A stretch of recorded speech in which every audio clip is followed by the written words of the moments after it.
역사 역설. 오늘은 정의왕후에 대한 이야기입니다. 조선의 역사가 바뀌는 날은 늘 조용히 시작되었습니다. 피비린내가 나기 전, 칼이 뽑히기 전, 결단이 내려지기 직전. 그 문 밖에는 항상 누군가가 서 있었습니다. 조선 초기 역사의 가장 거친 물살을 건너온 여인이 있습니다. 정의왕후. 그녀는 세조의 아내였고 예종의 어머니였으며 성종의 할머니였습니다. 그리고 조선 역사상 처음으로 임금을 대신해 정사를 돌본 여성, 수렴청정의 시작점이 된 인물이었습니다. 구독과 좋아요는 영상 제작에 큰 힘이 됩니다. 조선 500년 동안 임금은 27명이었습니다. 왕비와 대비는 37명이었지요. 하지만 우리는 임금의 이름은 기억하면서도 왕후의 역할은 쉽게 지나쳐왔습니다. 정의왕후 역시 오랫동안 세조의 부인, 성종의 할머니 정도로만 기억되어 왔습니다. 그러나 조선 초기 역사의 방향을 바꾼 순간마다 그 결정의 배후에는 항상 이 여인이 있었습니다. 정의왕후의 본관은 파평 윤씨입니다. 조선 초기 파평 윤씨는 분명 이름 있는 가문이었지만 훗날 문정왕후나 인수대비의 친정처럼 전국을 좌지우지하는 외척 가문은 아니었습니다. 정의왕후의 아버지인 윤번 역시 조정에서 최고의 관직을 누린 인물은 아니었습니다. 그러나 청렴했고 학문과 예를 중시하는 사대부 가문이 가장으로 알려져 있습니다. 집안은 넉넉했으나 사치하지 않았고 정치적 욕심보다는 가문의 품격을 지키는 데 더 큰 가치를 두던 인물이었습니다. 정의왕후는 그런 윤가의 막내딸로 태어났습니다. 기록 속에서 그녀의 어린 시절은 길게 남아있지 않지만 당시 사대부가 여성들이 그러했듯 유교적 예법 속에서 자라며 말과 행동, 몸가짐을 엄격히 배우며 성장했을 가능성이 큽니다. 그녀의 운명이 바뀌는 날은 아주 조용하게 찾아옵니다. 어느 날 윤번의 집에 궁궐에서 사람이 찾아옵니다. 수양대군의 혼처를 살피기 위한 이른바 감찰각시였습니다. 조선시대 왕실 혼인은 개인의 결합이 아니라 정치, 혈통, 가문의 명예가 모두 걸린 국가적 사안이었습니다. 따라서 왕실에서는 혼인을 앞두고 반드시 후보 집안을 살피고 그 집안의 딸을 직접 눈으로 확인했습니다. 당초 감찰의 대상은 윤가의 언니였습니다. 연령과 관례상으로도 언니가 혼처로 검토되는 것이 자연스러웠습니다. 그러나 그 자리에서 예상치 못한 장면이 벌어집니다. 아직 어린 막내딸 정의가 불쑥 앞으로 나선 것입니다. 보통이라면 어린 딸이 어른들 앞에 나서는 것 자체가 무례로 여겨질 수도 있는 상황이었습니다. 하지만 정의는 물러서지 않았습니다. 눈빛은 흔들리지 않았고 말은 또렷했으며 태도에는 주저함이 없었습니다. 이 장면은 단순한 일화처럼 보이지만 당시 기준으로 보면 매우 이례적입니다. 조선 사회에서 여성, 그 중에서도 어린 소녀가 자신을 드러내는 일은 극히 드물었기 때문입니다. 감찰각시는 그 아이를 그냥 지나치지 않았습니다. 그리고 결국 언니가 아닌 어린 정의를 선택합니다. 이 선택은 한 가문의 운명뿐 아니라 조선 초기 역사의 흐름을 바꾸는 시작점이 됩니다. 정의는 11살의 나이에 수양대군과 혼인합니다. 수양대군은 당시 조선의 국왕이었던 세종의 둘째 아들이었습니다. 왕위 계승 서열로 보면 항상 가능성과 위험을 동시에 지닌 자리였습니다. 언제든 왕이 될 수 있었지만 그만큼 정치적 견제와 경계의 대상이기도 했습니다. 즉, 정의의 혼인은 안정된 삶을 보장받는 선택이 아니라 언제든 폭풍 속으로 던져질 수 있는 길이었습니다. 그러나 뜻밖에도 정의는 궁궐에서 각별한 사랑을 받습니다. 세종과 왕비인 소원왕후는 이 어린 며느리를 자주 궁궐로 불러들였습니다. 이는 매우 드문 일이었습니다. 일반적으로 왕자비는 궁궐과 일정한 거리를 두고 생활했기 때문입니다. 정의는 이 기회를 통해 궁중의 예법, 왕실의 인간관계, 조정의 분위기를 어린 나이부터 몸으로 익혀나갑니다. 또 하나 주목할 점은 그녀의 처신입니다. 정희는 효성이 깊었고 시부모를 극진히 섬겼으며 자신이 외척이라는 사실을 늘 의식하며 정치적 발언이나 행동을 삼갔습니다. 조선 초기는 외척의 전횡에 대한 경계심이 아주 강하던 시기였습니다. 세종 역시 외척 문제에는 누구보다 엄격한 군주였습니다. 그런 세종이 정희를 신뢰했다는 사실은 그녀의 절제된 태도와 판단력을 무엇보다 높이 평가했음을 보여줍니다. 실제로 세종은 첫째 며느리를 패출할 만큼 왕실 기강에 엄격했지만 정희에게만큼은 예외적인 배려를 보입니다. 이는 단순한 애정이 아니라 이 며느리가 왕실의 질서를 흔들지 않을 인물이라는 확신에서 비롯된 신뢰였습니다. 이렇게 정희는 아무런 정치적 실권도 없는 사가의 막내딸에서 왕실의 중심부로 천천히 그러나 확실하게 들어옵니다. 그리고 훗날 조선의 가장 격렬한 권력 투쟁 속에서 누구보다 냉정하게 판단하고 결단을 내릴 수 있는 기반은 바로 이 시기에 이미 만들어지고 있었던 것입니다. 세종이 세상을 떠나고 조선은 겉으로는 평온했지만 이미 내부에서 균열이 시작되고 있었습니다. 뒤를 이은 임금은 문종이었지만 그 역시 병약했고 즉위 2년 만에 세상을 떠납니다. 조선의 왕위는 결국 12살의 어린 임금 단종에게 넘어갑니다. 문제는 나이였습니다. 단종은 아직 전국을 직접 운영할 수 없는 군주였습니다.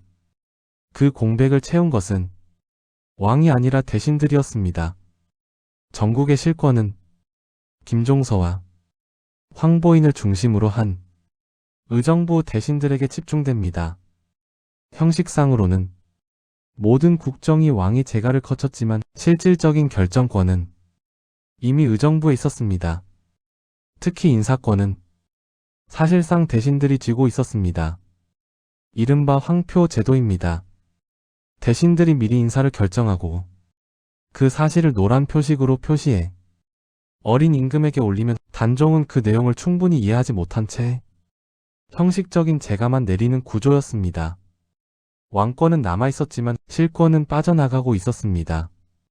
이러한 구조는 위험한 균형 위에 놓여 있었습니다.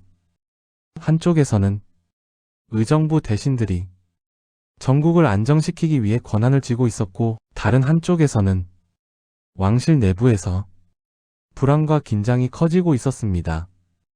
바로 이 틈에서 또 다른 세력이 움직이기 시작합니다. 세종의 셋째 아들 안평대군입니다. 안평대군은 단순한 왕자가 아니었습니다. 학문과 예술에 능했고 문인들과 교류하며 문화적 명성을 쌓고 있었습니다. 그러나 그 이면에서는 별장인 무계정사의 사람들을 모으고 무력을 준비하며 자신만의 인맥을 형성하고 있었습니다. 특히 김종서 세력과 안평대군의 관계가 가까워지자 전국의 긴장은 더욱 높아집니다. 왕권을 대신한 의정부, 그 의정부와 연결된 왕자. 이 구조는 다른 왕자들에게는 곧 위협으로 다가올 수밖에 없었습니다. 그 중심에서 가장 불안한 위치에 놓인 인물이 있었습니다. 바로 수양대군이었습니다. 수양대군은 세종의 둘째 아들이었고 군사적 능력과 정치적 감각을 겸비한 인물이었습니다. 그러나 이 시기 그는 명백히 고립되어 있었습니다. 의정부 대신들과도 안평대군 세력과도 뚜렷한 연결고리를 갖지 못한 상태였습니다. 왕이 계승 서열상으로 보면 언제든 위협이 될 수 있는 인물이었기에 오히려 더 경계의 대상이 되었던 것입니다. 바로 이때 조용히 움직인 사람이 있었습니다. 수양대군도 대신들도 아닌 그의 아내 정희왕후였습니다. 정희왕후는 결코 정치의 전면에 나서지 않았습니다. 상소를 올리지도 않았고 공식 발언을 하지도 않았습니다. 그러나 그녀는 조선 사회에서 가장 강력한 연결망, 혼맥을 선택합니다. 조선 전기 정치에서 혼인은 단순한 가족 문제가 아니라 곧 정치 동맹이었습니다. 정의왕후는 이 점을 정확히 이해하고 있었습니다. 먼저 그녀가 주목한 것은 외교적 명성과 국제적 위상이 있는 가문들이었습니다. 당시 명나라와의 외교는 조선 정치 안정의 핵심이었고 명과의 관계에서 이름을 알린 가문은 자연스럽게 조정에서 발언권을 가질 수 있었습니다. 또한 그녀는 의정부 대신들과 직접 충돌하지 않았습니다. 대신 그들의 자제, 그들의 친족과 왕실을 혼인으로 엮어 나갑니다. 이는 공개적인 정치 행위가 아니라 겉으로 보기에는 지극히 사적인 결정처럼 보였습니다. 그러나 결과적으로는 수양대군을 둘러싼 인맥의 성격을 서서히 바꾸는 작업이었습니다. 정의왕후의 방식은 급하지 않았습니다. 한 번에 힘을 모으지 않았고 눈에 띄는 행동도 하지 않았습니다. 그러나 시간이 흐르면서 수양대군의 주변에는 조용히 사람들이 모이기 시작합니다. 처음에는 단순한 친분으로 보였고 나중에는 정치적 공감대로 이어졌습니다. 이들 가운데 상당수는 훗날 계유정난의 핵심 인물로 등장합니다. 이 시기 수양대군의 행보는 마치 우연의 연속처럼 보이지만 그 배후에는 정의왕후의 계산된 선택이 있었습니다. 그녀는 직접 칼을 들지 않았고 직접 명령을 내리지도 않았습니다. 그러나 조선 초기의 정치 현실 속에서 그보다 더 효과적인 방법으로 권력의 지형을 바꾸고 있었습니다. 그리고 이 모든 준비는 아직 피가 흐르지 않은 상태에서, 아직 결단이 내려지지 않은 상태에서 이미 시작되고 있었던 것입니다. 계유정난의 밤 1453년 계유년 음력 10월 조선의 역사는 그날 밤을 기준으로 완전히 다른 방향으로 꺾이게 됩니다. 겉으로 보기에 궁궐은 조용했습니다. 백성들은 평소와 다름없는 밤을 보내고 있었고 조정 역시 큰 소요의 기미는 보이지 않았습니다. 그러나 물밑에서는 이미 모든 준비가 끝나 있었습니다.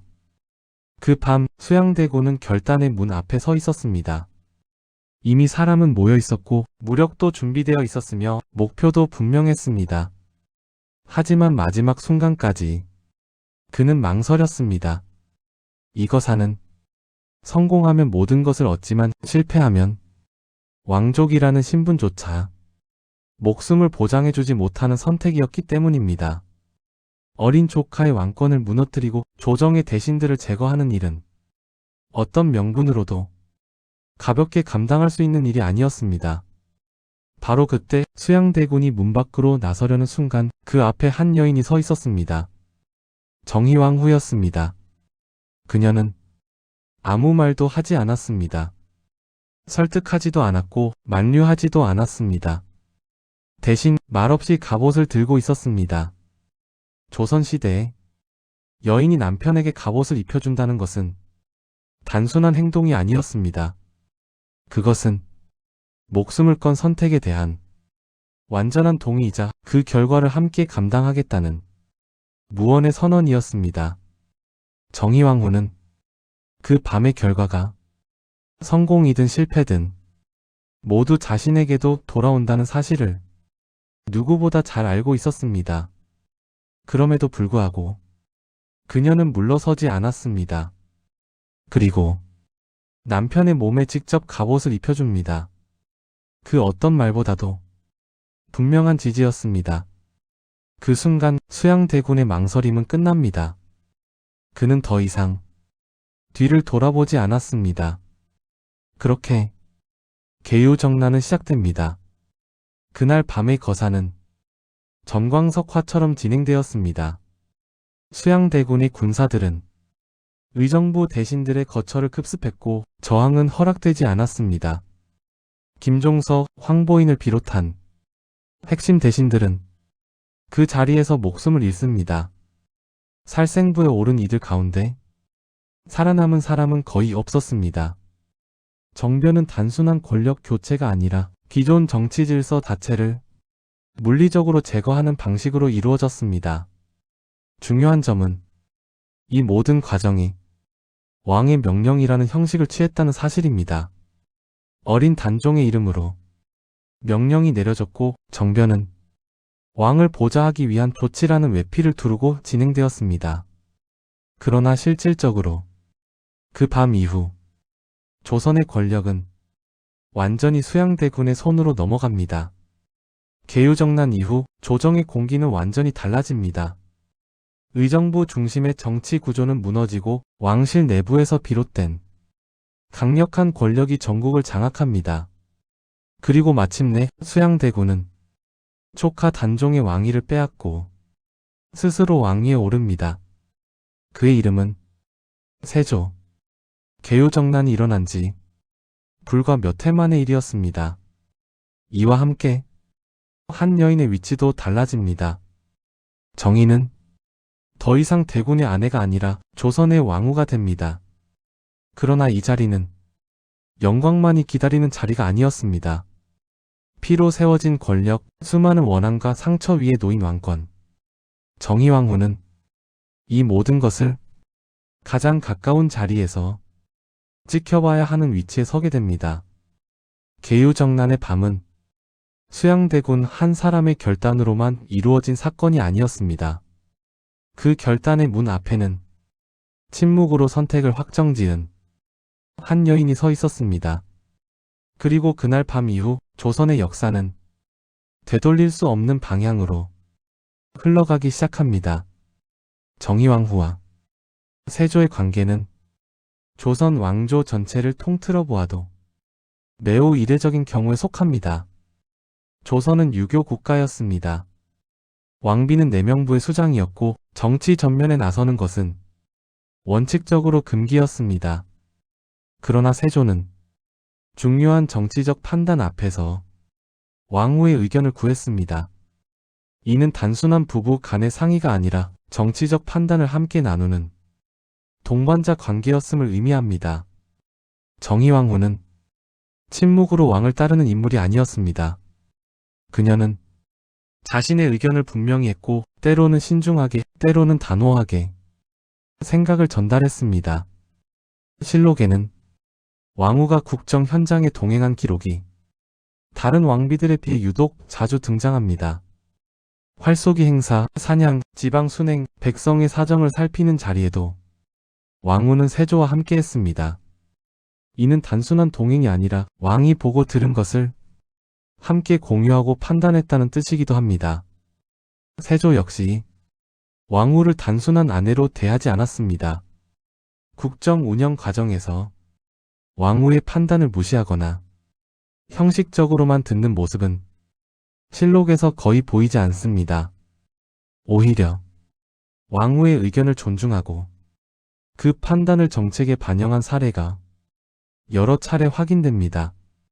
이러한 관계는 세조가 왕권을 어떻게 인식했는지를 보여줍니다.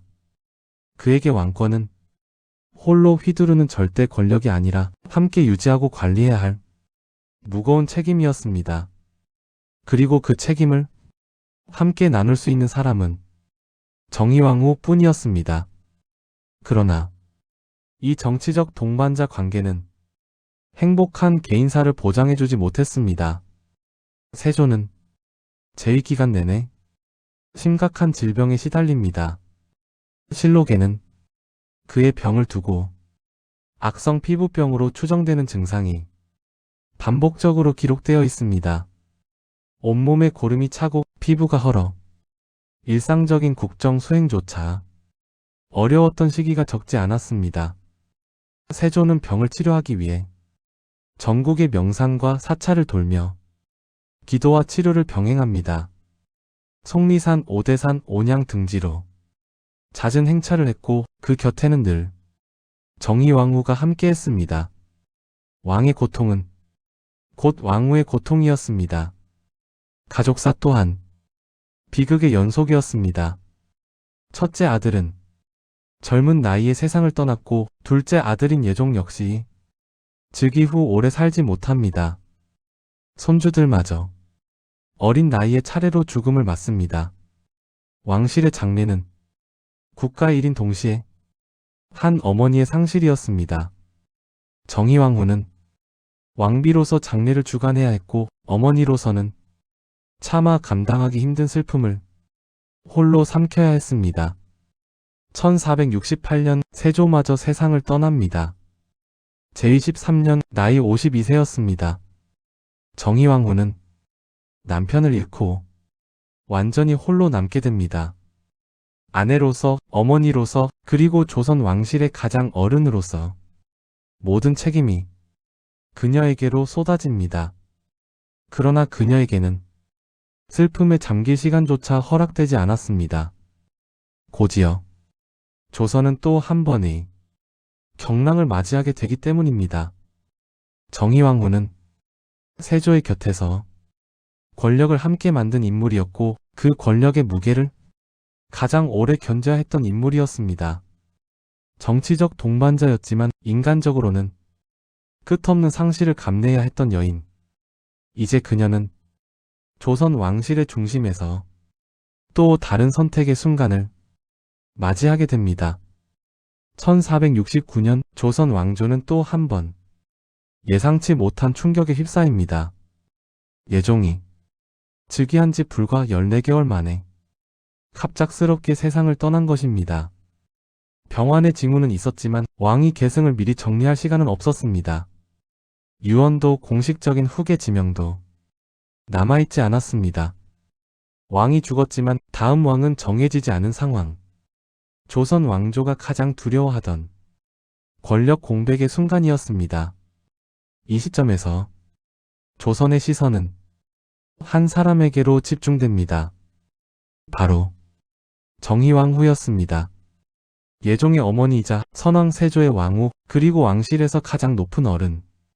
조선의 법도에 따르면 왕이 후계자를 남기지 않고 죽었을 경우 왕위 계승의 최종 판단 권한은 대비 혹은 대왕 대비에게 있었습니다.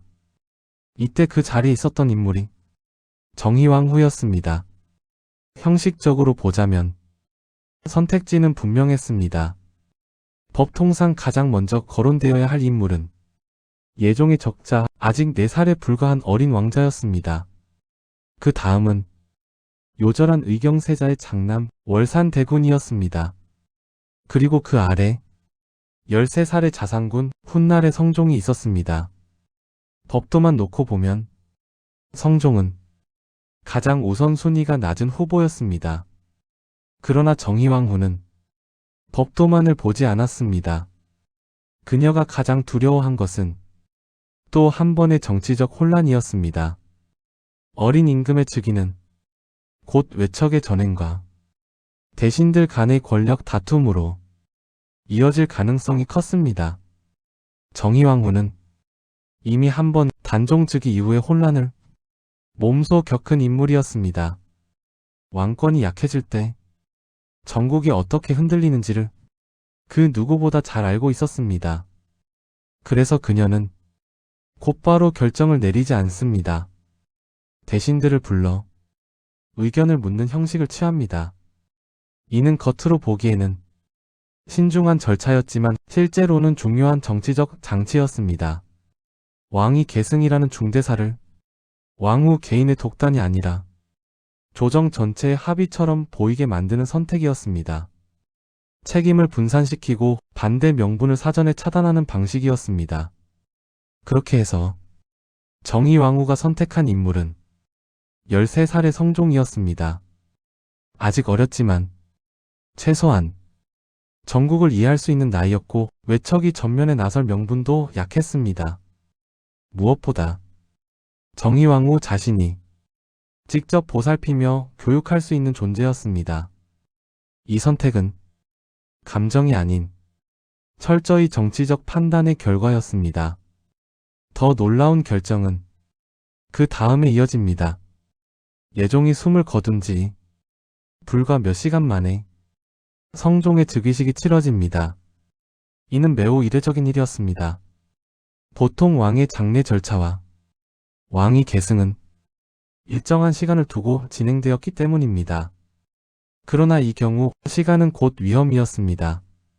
하루만 지체해도 왕위 계승을 둘러싼 소문과 파벌, 정치적 계산이 급속히 퍼질 수 있었습니다.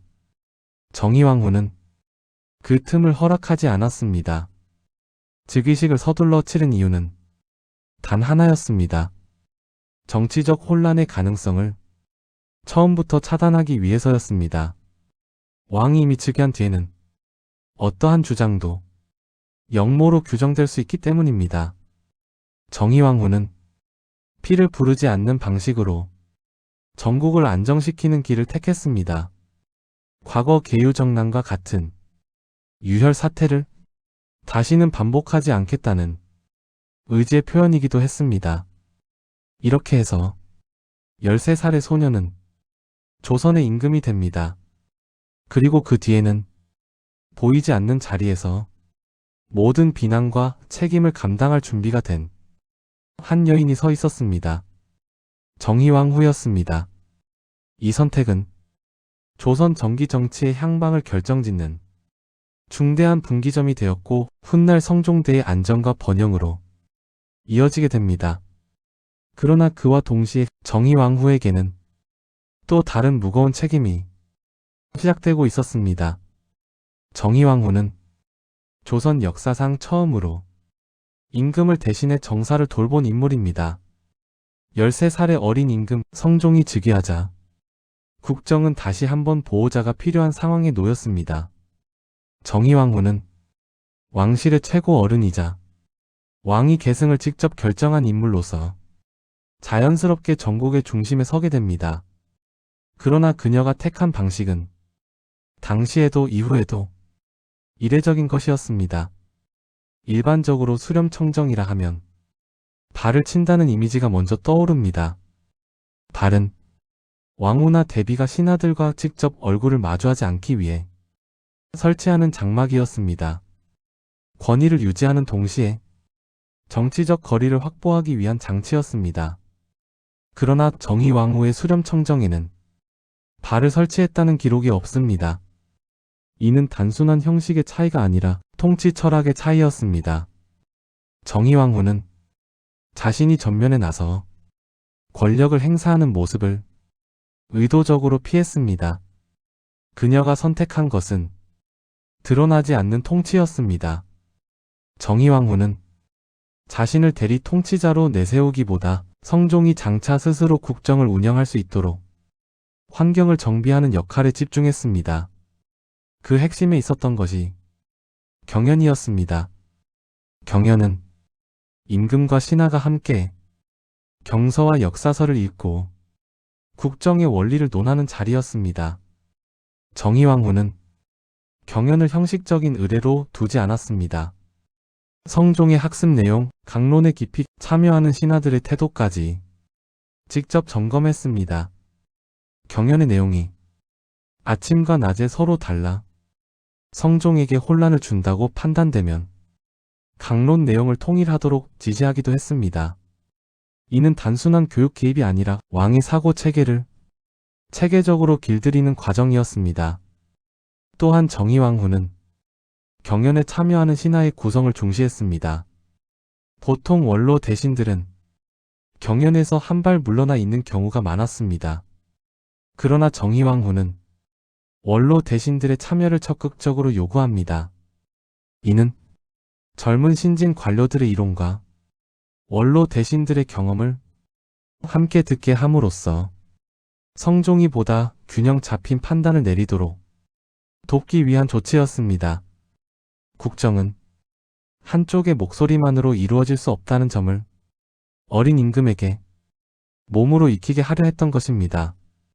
정의왕후는 신하들의 의견이 엇갈릴 때 침묵하지 않았습니다.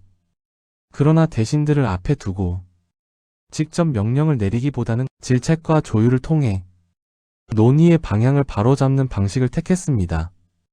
이 과정에서 자신의 권위를 앞세우기보다 국정의 원칙과 안정이라는 기준을 분명히 제시했습니다.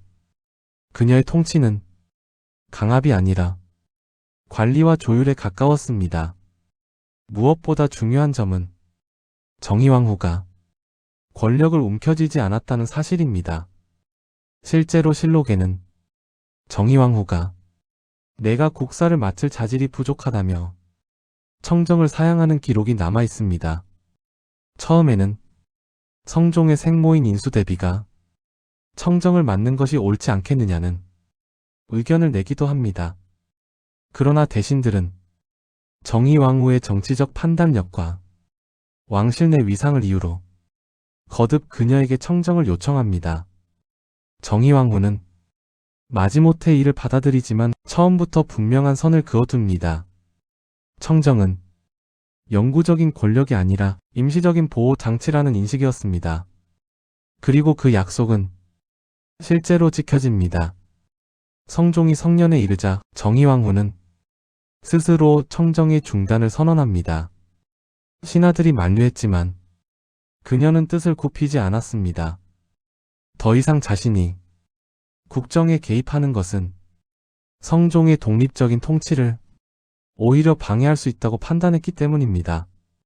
정의왕후는 권력의 정점에서 물러나는 순간까지도 정치적 계산을 놓지 않았습니다. 이 퇴장은 조선 역사에서 매우 드문 장면이었습니다. 수렴청정을 시작한 대비가 스스로 그리고 완전히 권력을 내려놓은 사례는 거의 없었기 때문입니다. 정의왕후의 수렴청정은 권력을 잡는 법이 아니라 권력을 넘기는 법을 보여준 통치였습니다. 그녀가 남긴 것은 자신의 치적이 아니라 스스로 국정을 운영할 수 있는 한 명의 군주였습니다. 그래서 이 수렴청정은 조선 최초이자 가장 이상적인 수렴청정으로 평가받고 있습니다. 조용했지만 단단했고 짧았지만 깊었던 통치. 정의왕후의 수렴청정은 그 자체로 조선 정치사의 하나의 기준이 되었습니다. 정의왕후는 권력을 즐긴 인물이 아니었습니다.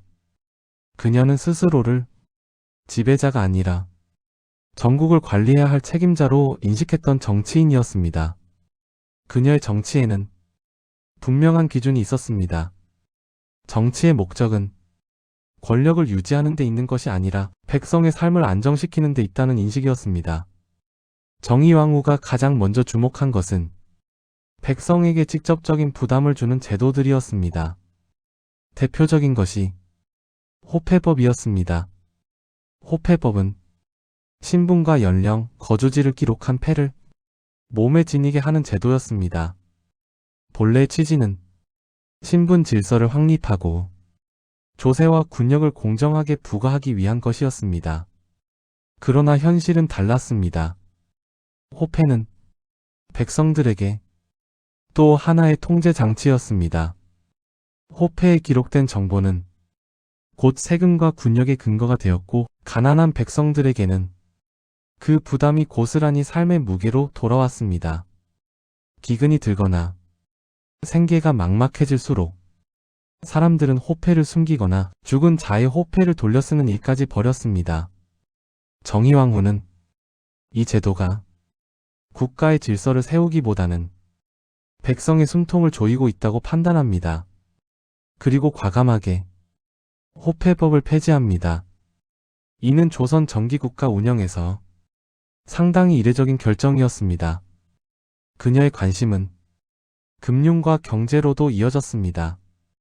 당시 왕실과 관청은 일종의 고리대금 역할을 하고 있었습니다.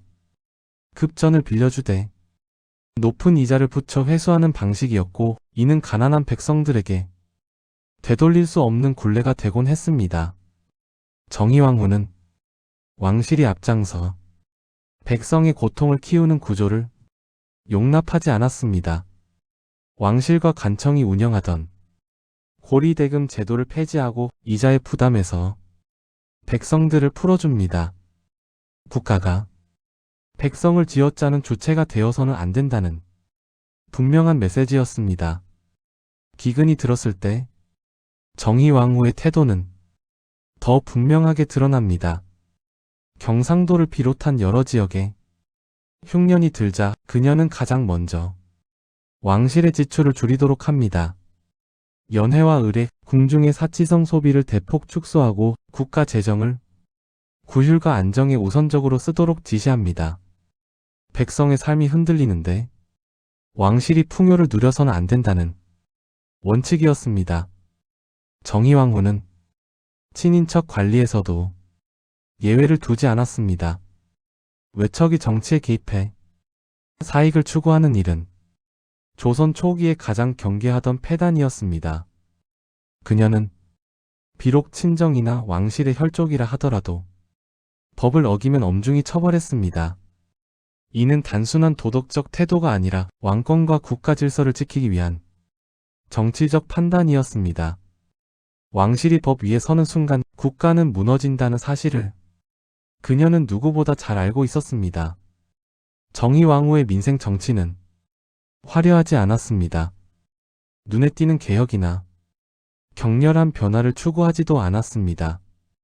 그러나 그녀의 정책은 조용히 그러나 분명하게 조선 사회의 부담을 덜어냈습니다. 백성의 삶이 안정되어야 왕권도 국가도 비로소 반석 위에 설 수 있다는 인식. 그것이 정의왕후 정치의 핵심이었습니다. 그녀의 기준은 끝내 바뀌지 않았습니다. 자신의 이름을 남기는 정치가 아니라 조선을 오래 버틸 수 있는 나라로 만드는 것. 권력자가 아니라 정치인이었던 이유가 바로 여기에 있었습니다. 정의왕후의 민생 정치는 조선 전기국가 운영이 어떤 방향을 지향해야 하는지를 조용히 그러나 분명하게 보여주고 있습니다. 정의왕후는 온양에서 생을 마칩니다. 그곳은 세조가 병을 치료하러 자주 찾던 곳이었습니다. 성종은 관례를 깨고 3년상을 치릅니다. 정의왕후는 세조와 함께 광릉에 잠듭니다. 그녀의 시호 정의 굳세고 바르며 밝게 백성을 편안하게 했다는 뜻입니다. 한 여인으로서는 불행한 삶이었습니다. 그러나 역사는 그녀를 이렇게 기억합니다. 조선 초기 나라의 기틀을 세운 진정한 조선의 어른, 보이지 않는 손으로 조선을 지켜낸 정의왕후였습니다.